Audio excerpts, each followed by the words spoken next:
righty, the attendee list has leveled off. I want to thank everybody for joining us. Once again, I'm Ken Kibler, Director of Training and Client Business Support for eTruckBiz. I've got a pretty good topic today as we move into Network 2.0. As always, we'll cover some of the typical topics as well. So without further ado, I'll turn this over to Jeff Walzak. If you have any questions, please put them in the chat or the Q&A. Thank you very much. Hey, thank you, Ken. And as always, we have to remind you that eTruckBiz is not endorsed, sponsored, or anything else by FedEx. And now Becca is going to give us the inside track on making your Network 2.0 integration easy. So how does the eTruck business growth and support system help service providers adapt to Network 2.0? So we have different programs, but we have one mission, and that is to keep your operation profitable, compliant, and ahead of the curve. So our first program is Admin IQ. This is going to eliminate any non-revenue producing tasks that are mandatory to be done, but it'll save you a lot of time. We have Performance IQ. This is to make your operation efficient and productive. And then Budget IQ, this guides the business to desired profitability. And then we have our Boss and Easy Route. This is a software system that makes everything easy and together. So if you want more details on any of the programs, you can scan that QR code and schedule a session with me, or you can always email me, becca@etruckbiz.com. And then also, if you wait till the very end of this webinar, we have a very special offer. So stay tuned to find out more on that. Okay, fantastic. And this is my fault, but I don't think anybody from Impact Solutions is on here, so we'll go past that. We also want to tell you that backed by popular demand, we used to do this all the time, did we not? You guys, by popular demand, September 1st and 2nd in Huntsville, Alabama, the new FedEx Service Provider Intensive is going to happen. We're going to cover lots of great, important, critical topics for folks that are thinking about getting into the business. Or if you're watching this later on YouTube, there's a lot of great topics that you'll want to know and discuss before you get into it. Or if you just got in, that happened a lot when we used to do this too. Folks that were 2, 3, 6 months into it, they would come to pick up some important information as well. So once again, September 1st and 2nd, Huntsville, Alabama. You can scan that code, go to the page, sign up. There's also a free offer for you there as well when you go to that page. So as we always do, let's go through the volume from last week. Looks like we were down a smidge on the pickup stops, and the packages were a little bit weaker last week. Delivery volume, though, we're gonna have to do better of making these graphs, but that's 5 and 6% down. That's not good, especially this time of year right now. It's back to the trend line, going the wrong way there. And old productivity, good. We dipped below the Mendoza line, but significantly, 449. That's not too good. So got to watch the productivity. It is a big part of this business for sure. FedEx will be reporting earnings next week. So don't really have any inside track stuff this time around, except for now that freight's no longer part of Express or part of FedEx. Actually, FedEx Freight is FedEx Freight, but it's a totally different company. Well, I'd be interested to see what they're going to talk about as far as how they can be more focused on this part of the business now that they have spun off freight. Okay, so as we were going around the country talking about Network 2.0 integration, we're going to pick that back up again here pretty soon. One of the things that a lot of folks asked for when we were out there just recently was, can we just give them a checklist? What kind of things in a checklist form need to be addressed before you get into Network 2.0, right? So let's talk about those. So Network 2.0, based on other people that have already done it, what they will tell us, or you, I'm sure you all know somebody that's already made the move to 2.0, they'll tell you that it was the hardest thing that they have done in this business since they stood up to a new contract. And it's no joke. We've been talking about this for a long time, and it's for sure a very serious thing. So let's go through some of the things that we need to think about and try to get going before it hits, right? And you should know this too, and we're not trying to scare anybody, but some folks don't make it in the 2.0. Integration is easy if you prepare and use the right systems, right? So the consolidation isn't some distant plan. It's happening right now. Over 200 stations have already been closed, with nearly 475 total. 30% of the network is going to get shut down by the end of 2027, right? Just keep that in mind. By the end of 26, FedEx plans to run for this peak coming up, and that's another thing we probably need to start talking about, but this peak coming up, FedEx plans to run 65 of its daily volume through optimized facilities. So that's a massive operational shift, not just a minor adjustment. FedEx is well on its way to realizing the plan to combine express and ground volume into a single route serving single neighborhoods. Most of you know that if you've already crossed the 2.0 line, you know that at least that's getting done, that's for sure. And it's right here right now. The runway is short, so we need to understand it's going to happen and what we can do to prepare for it, right? So most contractors are surprised by how much of a financial event becoming 2.0 or integrating 2.0 into your operation is, right? The new operating characteristics change everything about how service providers used to manage their businesses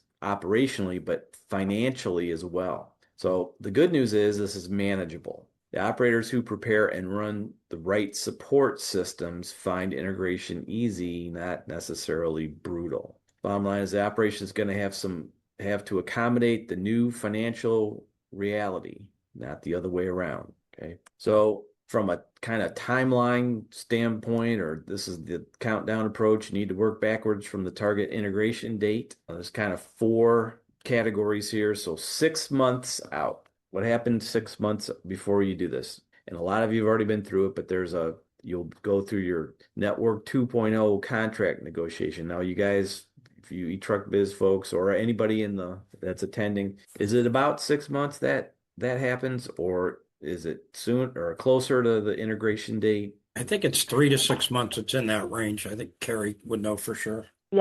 Yes, they've been condensing it lately. The last round of negotiations for this transition have been more like 3 months. So they seem to be condensing that timeline a little bit. Instead of 6 months out, it's more like 3 months lately.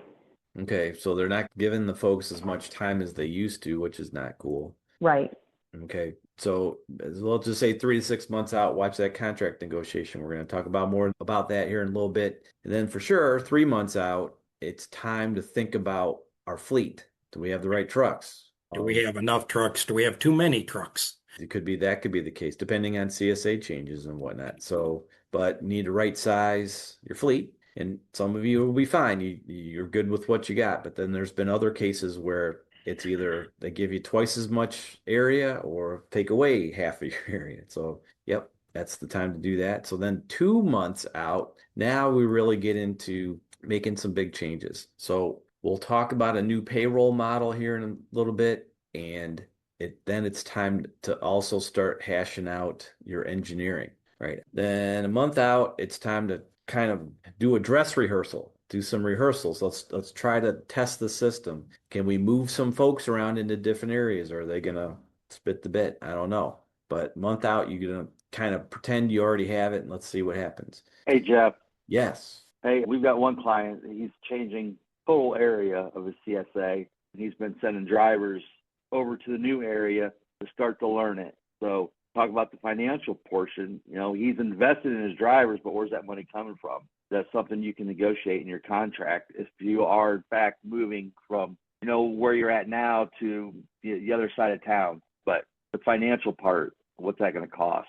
And how can you recoup that? Right. Everything that happens through this whole transition, it costs something. And that's one of the things that we talk about a lot when we go out on the road and we show different things that have happened to other folks, right? And you're right, Bob, it has cost more than people necessarily think. All right. So that's kind of a timeline, sort of, kind of. There's a lot more to the timeline, but again, that's why the in-person sessions are pretty important. We'll put up the in-person sessions once we have the next wave of cities that we're going to go to. We'll put that up here, and so you can attend if you'd like. But anyways, here's really the steps that you want to take. So, okay, first thing is you got to accept that the fundamentals of what you do every day and how it gets done are changing, right? There are some folks that don't like change. They don't want to do anything about change, but there are some things that are going to have to change to be successful in 2.0. So one of the things is you want to manage by the day, not by the hour. If you watch any of our webinars, you probably go back the last 2 years. We've said that over and over and over. So another thing that's going to have to change is to come in when you want things. So a lot of folks have drivers and Joe's there at 5:30 for some reason. I don't know. And Bill doesn't come in till noon. That's going to have to change. The other thing is you got your folks that want to finish fast and go home. Well, that's great. And you could get away with that in the old way of doing things, but that's not how it works in the new operational system. It doesn't work that way. So you just got to accept that those things you've accepted in the past are not going to be acceptable in the future. Okay. So here we go. The daily mindset. When we go around doing Network 2.0 seminars, we can tell you the AOs and BCs know that this is something that they know is coming at them. So what I mean by that is we'll start talking to folks and they know they're going to have to change things. They want to kind of know what they're going to have to change and how they're going to have to change things that they do, but it's becoming more accepted. I can tell you that right now. Most folks have got it. Yeah, I'm going to have to do some things differently, right? So the drivers, and we've said this ad nauseum, but I'm going to say it again, the drivers will need to understand that they no longer run their route, but they work a shift based on what they need to do each hour or that day. Well, like you said, they're working a shift. Is it the most efficient? Might not be, because I've got a 10:30 over here and I got a 10:30 over there. But what about all these stops I could do in between? I'm getting paid by this stop. I want to do as many stops as I can and go home at 2:30.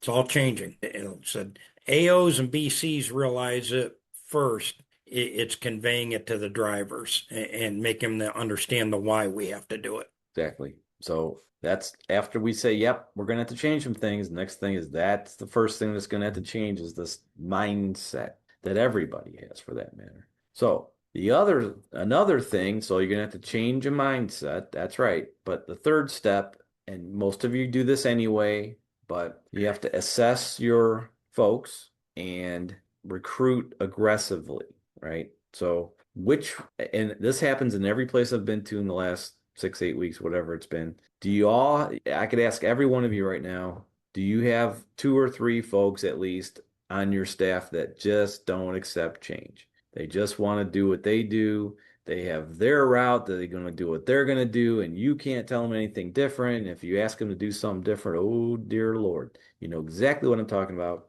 Those are the folks that need to get replaced. And from what other contractors have seen, you're better off if you know you have somebody that just is not going to get it. You might as well replace them before you even get the 2.0, before you get the express volume on your trucks. Because if you know you guys know what I'm talking about. You know you're going to have the argument with Joe, the driver. Joe, you got to get these 10:30s off by 10:30. Well, I don't go by there at 10:30. That's not what I said. What I said was you need to get this one has to be by the bank at 10:30. Well, the bank's on my afternoon side of my route. No.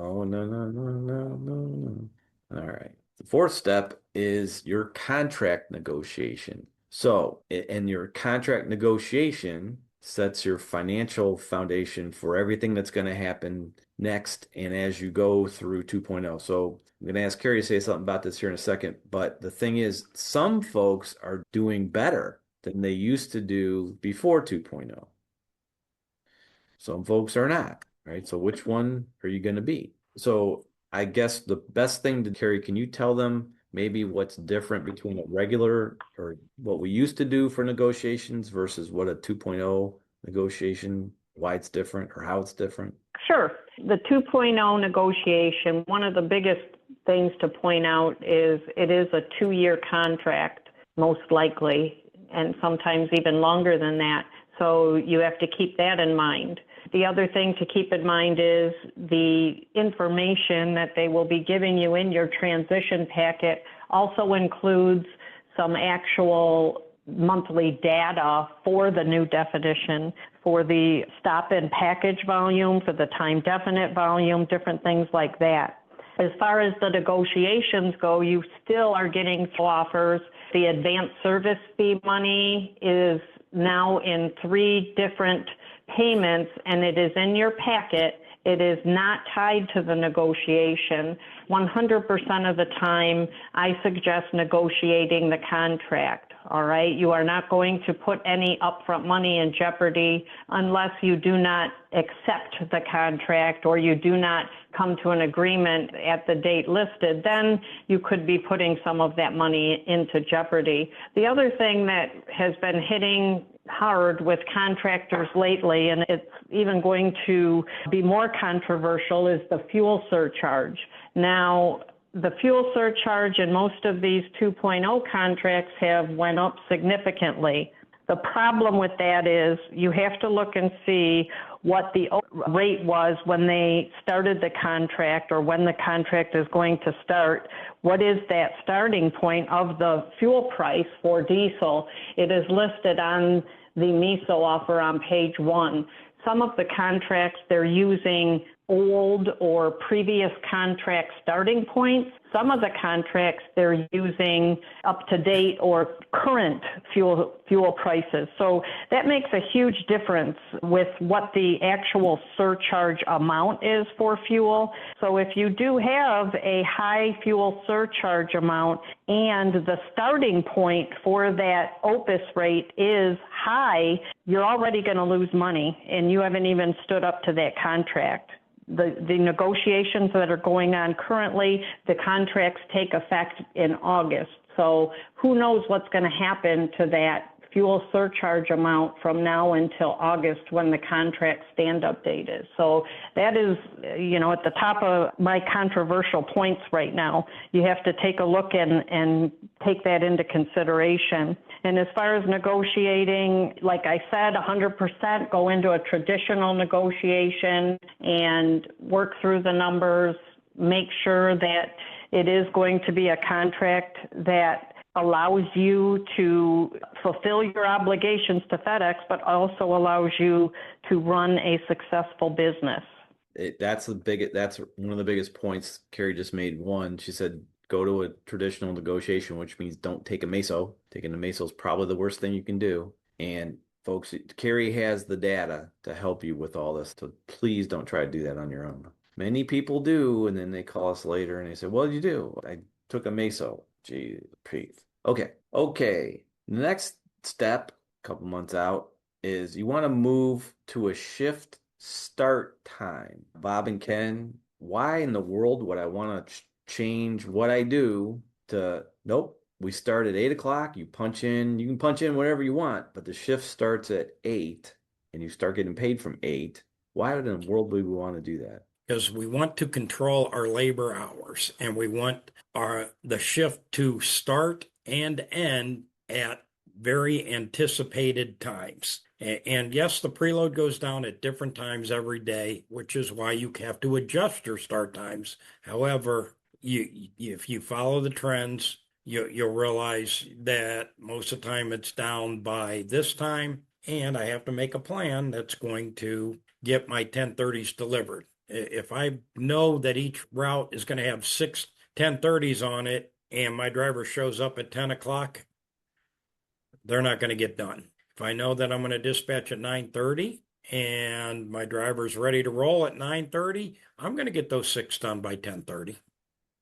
So you're saying a shift start time allows you to make a plan that you have to start with a plan that's going to win. Now, if the preload runs longer, then you're going to have a contingency plan, or you're going to have to adjust. But you can't plan routes unless they start at a certain time. Is that right? Yes, you have to have a plan, and then the plan has to be executed. If you plan for people to come in and start at 9 o'clock and they come in at 10, they haven't executed your plan. Right, they're doing what they want. That's another thing. It's a accountability and discipline thing, but you have to be able to plan what's going to happen. I got it. FedEx isn't going to get the preload down at the time you have planned every day. But what if they do? What's your plan? Well, yeah, that's why they ask you all the time, what's your plan? You have to start with a plan. And you can't plan unless you have a planned start time. Did we start when we ran terminals and hubs and stuff? Did we start our sorts? We'll just start it whenever the hell we want to do it. Pretty sure that sunrise sort started at 4 o'clock in the morning. It certainly did, and I can tell you for a fact that it does. And you got to have a plan, right? Okay, next thing. Now, next step. You need to familiarize yourself if you're not already, but familiarize yourself with the FRO and go through some different, we'll just call it different engineering practices. So, Bob, what do you think we're talking about here? Using the dynamic anchors. If anchor's got 15 1030s and another anchor's only got 2, why not let one anchor, one route help out another? That's all it is, basically. It's not hard. For the most part, your work areas are still going to stay 80 to 85% the same. You're just going to shift north, south, east, and west from day to day. It makes it so much easier. And that way you can control it. And that way you don't need to be up till midnight working on your plan. It's not going to be ready for the next day if they're up till 12 o'clock, 1 in the morning. And I see it over and over and over. Set the plan and forget it. So I was in San Antonio, I think it was, and 2 people told me that they didn't need to use dynamic anchors. We shouldn't be telling people that they have to do that. Is that true? Well, you don't have to. I mean, it's a tool that's there for you to make your life easier. And that way you can get the 1030s done. If your BC says this is stupid, it'll never work, I don't know why they're doing this, these are not the right BC. A lot of places out there where the 1030s and the noons, it's working. But you've got to set yourself up for success. And yes, sandbox, if you're starting here shortly and you've got your packing stuff should be in the sandbox. And if you're not working on it already, you're looking at it, shame on you, because it's available. It's there. Get in there and work on it. Set yourself up for success. What happens if they need a little help? Well, if they have a brand new... we've got help available. If you have a brand new BC or somebody just quit or who knows what, can you help them? Oh, yeah. Yep. We got to join the program. Now, know your costs by the unit. Seneca, I'm going to pick on you for a second for fun. How's that? Sounds fine. How many folks that you work with can tell you what their cost when you start working with them? How many can tell you what it costs them to perform a stop? I would say, Okay. But in our negotiation, FedEx is trying to tell us, well, we're going to pay you $3 a stop, whatever. How in the world are you supposed to know that's okay? no, exactly. It's a difficult calculation, and then without the data, you wouldn't be able to do it. I know some people out there to have some spreadsheets and such, but to get down to that detail is very difficult if you don't have the actual data and the historical data, which we do have. So another thing is whenever we do, Becca, Seneca, whoever, whenever we do a business blueprint or we walk somebody through their financial aspect of their business, how many of them are surprised by the effective hourly rate they're already paying, folks? Yeah, I would say almost all. Yeah, I think they're definitely surprised. It's eye-opening. I think some people might have like an inkling in the back of their mind that they're paying too much. They just don't know how much is that too much is. So I think it is a real eye-opener when they actually see that figure. And you have noted here, $20, maybe 20. Sometimes we see it $8 an hour. It's just excessive spending that they were not aware. Drivers know. Drivers know how much Drivers they pay. know. Yes. But yeah, it is, and that's the point of the Budget IQ program, is to know what you're spending on stuff, not think or then say, well, it doesn't really matter. I got to get all these packages delivered anyway. I mean, yes, you do. But if you don't know what it costs to do whatever it is that you're doing, put a cleanup route out there. Oh, I need 2 cleanup routes today for some reason, or whatever it is. What does it cost to do that? Right? I know. Here comes the excuse. Well, I got 300 boxes going to one place. Yeah, okay, got it. But what does it cost to do that? Right? And did we document it? And how often does it happen? So maybe when that happens, we somehow go to FedEx and say, hey, you know what? 53 times last year, I had a 2-stop bulk truck bulk out, or whatever you want to call it, right? Or you say that your preload is supposed to be down at 8:30. Good job. That's when you say that's our dispatch time. But here are 73 instances of it going past 9 o'clock. And Carrie, is that a unique circumstance or a unique characteristic? Yes, absolutely. And they are asking for that documentation more than ever now. So be prepared. Start gathering it now. Well, if you're on this program, if you're on our programs, your systems and processes, you'd already have it. But that's how you can use it to level the playing field here. That stuff's going to happen. But if they're causing you to spend more money, you have to be able to show that to them, and then they're going to have to pay you for that. They have to, right? So anyways, that's why knowing your cost by the unit, how much does it cost you to deliver a stop? How much does it cost per package? What is your operating cost per mile? All the different measurements that, again, San Antonio was a good thing. One gentleman told me that he knows how to do this. I said, oh, that's very cool. You can take your expenses and you can figure out what that stuff costs you. He admitted that it needs to be done all the time. And you, like your daily dispatch yield report, you have to see that all the time. It's the only way you can run. The folks that are successful in 2.0 financially know their costs. They know what their daily dispatch yield numbers are. They know, and then they can manage off those numbers. Right. And you're going to lose some days. There's not a baseball team that's gone 162-0. You're going to lose some days. What adjustments do you make? And Jeff, a story from last week is the BC didn't understand what the cost of a dispatch was. It was just going out and cleaning up a couple stops.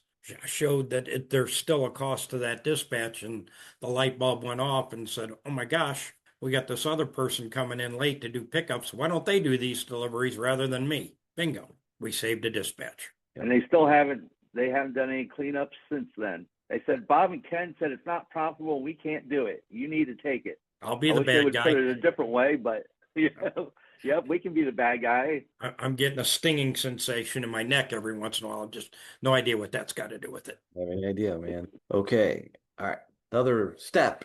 Okay. This is this is one of those other things that we need to say probably 150 times, but one's better than 150. We have to start watching what's happening in the trucks. And I don't mean what is going on in those trucks. So I think you guys told me a story about something that happened last week that somebody didn't somehow, how did it, you found somebody wasn't wearing their seatbelt. Yeah, we were doing live meter looks in, and we had one where a driver nosed into a driveway, backed out. Then the next one, driver didn't have a seatbelt on, and the BC texted the driver, "Put your seatbelt on." And sure enough, you see in the video, that's 2.0, folks. That's what needs to happen right there. You Folks, immediately changed a behavior that could save somebody's life. in that case, you never know, right? But it's the point. The point is somebody was.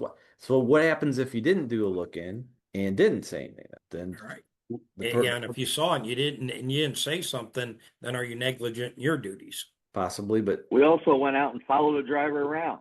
She caught us. Yeah, she caught us. For the most part, she was doing pretty good, but she spotted us, and that's the first time ever that a driver spotted us out there. And we didn't help to have a bright blue car, but yeah, next time get a pink one. Well, at least the driver was attentive enough to look. Aware, yes. Yep. Yes. See, That was amazing. That's awesome. See, you guys, that's it. That's it right there. It's great stuff. All right. Gotta watch what's happening in the truck. Gotta do a fleet audit. We already talked about that. Do we have the right trucks? Do we have all the stuff in the trucks? Are we gonna let some beater cameras go out? We'll get around to fixing that whenever we get there. And then, of course, as we said, this costs money. So do we have some money that we can make the transition with? So everything on this checklist is doable on your own. It's just a lot harder and a lot slower alone. The whole reason systems like ours exist, eTruckBiz systems exist, is to take these 10 steps. Some of them help you take them off your plate so you can start running your business and make it profitable, right? So, hey, Jeff, real quick, too, just about that. When we were down there in Baton Rouge last week, we were meeting with the BCs, and Jason had called about payroll or some other issues. And then it wasn't there much longer. Seneca had called. I said, see, this is it right here. You've got a team of people that are here to help you out. And that's all we're here to do is help it so you can focus on the operation. And that's what these programs are all about. At first, they were sort of standoffish, but after they figured that out, you know what? We got some help. We'll take it. Why wouldn't you? So. Right. No, that's an excellent point, Bob. We're trying to help you. We're not trying to spy on you, except for your drivers sometimes. But guilty is charged. Maybe we'll get them on here and let them tell you that, look, you've got a whole bunch of folks helping you run your operation now. and you think you're real busy right now, and maybe some of you have other businesses, maybe some of you, who knows what it is. Wouldn't it be cool if I could get some help doing this stuff that by people that knew what they were doing? All right, anyway, that's the point of the program. You want to tell us about this, Becca, if you're still on here? The slide Yeah, behind so if you are interested in receiving the Network 2.0 integration checklist, you can just email me, becca@eTruckBiz.com. If you scan this QR code, that takes you to my calendar, so you can book a session to get a free business blueprint. Scan the QR code or shoot me an email and I'll make sure to get with you. We can have the business blueprint and then I will send over the checklist as well. Awesome. So, do you have any questions or comments? Does not look like we get any questions or comments. Hopefully, everybody finds that checklist informative, helpful, because that's what it's meant to do. Once again, structure, moving from day management to hourly management, completing things by the hour, not by the day. Jeff said lots of people have made it part of their culture and the changes, and they've been successful. Those who have not will struggle. BCs who resist it will not be successful. If the BC says, no, it can't be done, they're right, it won't be done. But FedEx is going to find somebody who will have it get done. And it can be done just because, as Jeff said, back to the contract, these contracts are engineered. They're based off of a certain number of stops per hour and your drivers being on the road 8.33 hours. And if your shifts are 8.3 or 9 hours, and they're on the road 8.33 hours, the amount of work that has to get done will get done. Then how you manage it during that shift on an hourly basis, you'll be successful. So I think that's the best way to put it. The other thing I did want to bring up, Jeff, Friday is a national holiday, so a lot of payrolls will be moved up this week. The checks will be hitting your bank account. Your settlements will be hitting your bank accounts on Thursday. Your employees will be getting their checks on Thursday. Prepare for absenteeism on Friday. Some of them may have money in the bank and they may decide to go out one night earlier and make it a 3-day weekend. So please prepare for absenteeism on Friday. Anything else, Jeff? No, sir. All righty. As I said, we'll be back here next Tuesday. If we don't talk to you before then, please have a safe and profitable week. Thank you very much.